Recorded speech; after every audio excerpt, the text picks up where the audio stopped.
ശബരിമലയില് അനിയന്ത്രിതമായ തിരക്ക്. ഒരു സ്ത്രീ മരണപ്പെട്ടു. ഒരു തീർത്ഥാടക 60 വയസ്സുകാരി അപ്പാച്ചിമേട്ടിൽ കുഴഞ്ഞു വീണ് മരിച്ചു. ആരും പ്രതീക്ഷിക്കാത്ത രീതിയിലുള്ള തിരക്കാണ് ഇപ്പം ശബരിമലയിൽ. ശബരിമലയിലെ വൃശ്ചികം 1 നട തുറന്നു. അതിൻ്റെ തലേദിവസം വൈകിട്ട് 5 മണിക്ക് 16-ാം തീയതി 5 മണിക്ക് നട തുറന്നപ്പോൾ തന്നെ രാത്രി 12 വരെ അവിടേക്ക് എത്തപ്പെട്ടവർ ഏകദേശം 53,278 പേര്. വൈകിട്ട് 5 മണി മുതൽ രാത്രി 12 വരെ 53,278 പേര്, 1.5 ലക്ഷം പേര് അവിടെ എത്തിയിരിക്കുന്നു. രാത്രി 12 ശേഷം രാവിലെ വരെ ഏകദേശം 1 ലക്ഷം പേര് ഇവിടെ എത്തി. 98,915 പേര്. അതിൻ്റെ ഉച്ചവരെ വൃശ്ചികം 1 ഉച്ചവരെ വീണ്ടും ഒരു 44,401 പേര്. മൊത്തം 2 ലക്ഷം പേരാണ്. ഹൈക്കോടതി ഈ കാര്യത്തിൽ ആശങ്ക രേഖപ്പെടുത്തി. അവിടുത്തെ തിക്കും തിരക്കും അപകടകരമാണ് എന്നുള്ള കാര്യം ഹൈക്കോടതിക്ക് അറിയാം, നമുക്കും എല്ലാവർക്കും അറിയാം.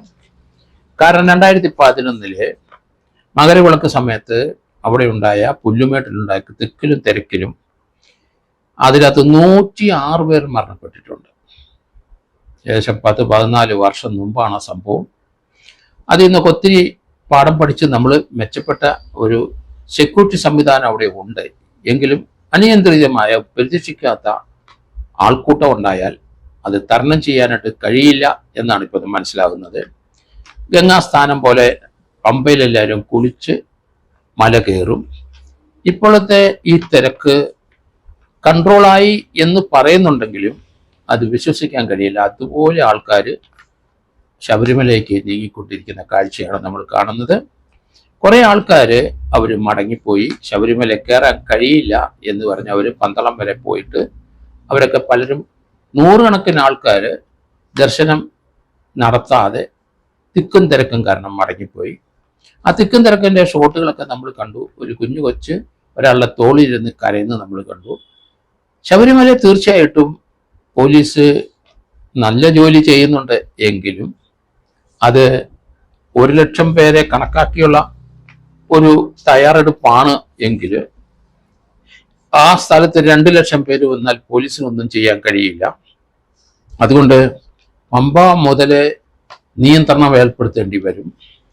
പമ്പയിലെ തിക്കും തിരക്കും കൂടിക്കഴിഞ്ഞാൽ തീർച്ചയായിട്ടും അത് പമ്പയ്ക്ക് മുമ്പ് അത് തടയുക സ്വാഭാവികമാണ്. അതുകൊണ്ട് ആ തിരക്ക് നിയന്ത്രിക്കാൻ തീർച്ചയായിട്ടും നിലയ്ക്കലിൽ തന്നെ ആൾക്കാരെ തടയേണ്ടി വരും. നിലയ്ക്കൽ കഴിഞ്ഞാൽ പമ്പയിലേക്ക് ആൾക്കാരെ നിയന്ത്രിച്ച് വേണം വിടാൻ.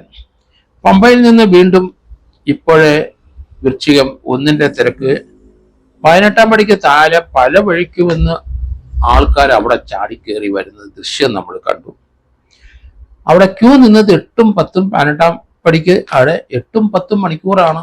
കാരണം 18-ാം പടി വരെ ചെന്ന് കിട്ടിയാൽ എങ്ങനെയും പോലീസുകാർ അവരെ ഉന്തിത്തള്ളി ഏതായാലും കയറ്റി അങ്ങ് വിടുന്ന കാഴ്ച നമ്മൾ കണ്ടുകൊണ്ടാണ് ഇരിക്കുന്നത്. പക്ഷേ 18-ാം പടിയിലെ പല വഴിക്കും മതിൽ ചാടിയും അതുപോലെ അവിടെയുള്ള കമ്പിവേലി ചാടിയൊക്കെ പലരും 18-ാം പടിയുടെ അവിടെ വന്ന് ചേരുന്നത് കണ്ടു. അവിടെ തന്നെ 8-10 മണിക്കൂർ നിൽക്കുക എന്ന് പറഞ്ഞാൽ സാധാരണ അങ്ങനെ ഒരു തിരക്ക് അവിടെ ഉണ്ടാകാറില്ല. അതിന് മുമ്പ് തന്നെ കൺട്രോൾ ചെയ്താണ് ശബരിമലയോട്ട് വിടുന്നത്. പക്ഷേ ഇത്തവണ ആൾക്കാരുടെ ബാഹുല്യം കൊണ്ടും സെക്യൂരിറ്റിയുടെ ചില വീഴ്ചകൾ കൊണ്ടും അത് വളരെയധികം ഭയപ്പെടുത്തുന്ന രീതിയിലേക്ക് ആ തള്ളു വരുന്നത് നമ്മൾ കണ്ടു.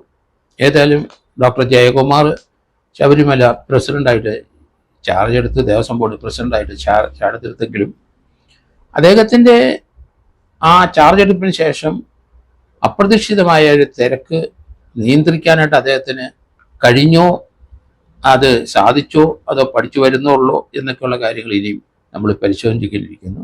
ഒരു സ്റ്റാമ്പേഡിനുള്ള എല്ലാ സാധ്യതകളും അവിടെ കാണുന്നുണ്ട്. അതുകൊണ്ട് തീർച്ചയായിട്ടും പോലീസ് ഉദ്യോഗസ്ഥന്മാർ പമ്പയ്ക്ക് മുമ്പ് തന്നെ ആ തിരക്ക് നിയന്ത്രിക്കണം. പമ്പ മുതൽ ആൾക്കാരെ 18-ാം പടി വരെ അപ്പാച്ചിമേട് ഉൾപ്പെടെ നടപ്പന്തൽ വരെ ഒരു നിയന്ത്രണം കർശനമായി പാലിക്കാതെ പറ്റില്ല. പോലീസുകാർ കുറെ ബുദ്ധിമുട്ടും. കാരണം 18-ാം പടി വരെ, പമ്പ വരെ 18-ാം പടി നിയന്ത്രിച്ചു കൊണ്ടുപോകാൻ വലിയ ബുദ്ധിമുട്ടുള്ള സ്ഥലമാണ്. അവിടെയൊക്കെ നമ്മളൊക്കെ ഡ്യൂട്ടി ചെയ്തിട്ടുള്ളതുകൊണ്ട് അറിയാം. അന്ന് അത് വലിയ അസാധ്യമായ കാര്യങ്ങളാണ്. അവിടെയൊക്കെ ചില പോക്കറ്റുകൾ ചില തമിഴ്നാട് ആൾക്കാരുടെ കൺട്രോളിലാണ്. അവിടുത്തെ തീർത്ഥാടകരെയും അവരുടെ അയ്യപ്പ സേവാ സംഘത്തിൻ്റെ കൺട്രോളിലാണ്. അങ്ങോട്ടൊന്നും പോലീസിന് ചെന്ന് ചേരാൻ കഴിയില്ല എന്ന് എനിക്ക് തോന്നുന്നത്. അതുകൊണ്ട് സമൂലമായ ഒരു പോലീസ് നിയന്ത്രണത്തിൽ കൊണ്ടുവരണം ഈ പമ്പ മുതൽ 18-ാം പടി വരെ. കാരണം സ്റ്റാമ്പേഡുണ്ടാവും, അപകടം ഉണ്ടാവും, ആൾക്കാർ മരണപ്പെടും. അതിൻ്റെ ലക്ഷണം കാണിച്ചു കഴിഞ്ഞ അപ്പാച്ചിമേട്ടിലെ 60-കാരി സതി എന്ന കൊയിലണ്ടിക്കാരി മരണപ്പെട്ടു. പലർക്കും ശ്വാസതടസ്സം ഉണ്ടായി, ശ്വാസമുട്ടലുണ്ടായി, കുട്ടികളൊക്കെ വിഷമിക്കുന്ന നിലവിളിക്കുന്നതൊക്കെ നമ്മൾ കണ്ടു.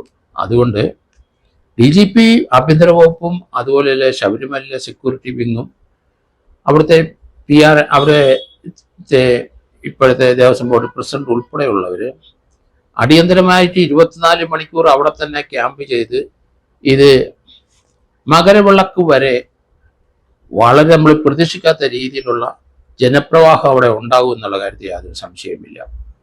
അതുകൊണ്ട് പോലീസും സെക്യൂരിറ്റി വിങ്ങും അത് അയ്യപ്പ സേവാ സംഘം ഉൾപ്പെടെയുള്ളവർ വളരെ ശ്രദ്ധയോടെ മുന്നോട്ട് കൊണ്ടുപോയെങ്കിൽ മാത്രമേ നമുക്ക് ഈ അപകടത്തിൽ നിന്ന് രക്ഷപ്പെടാൻ കഴിയുള്ളൂ.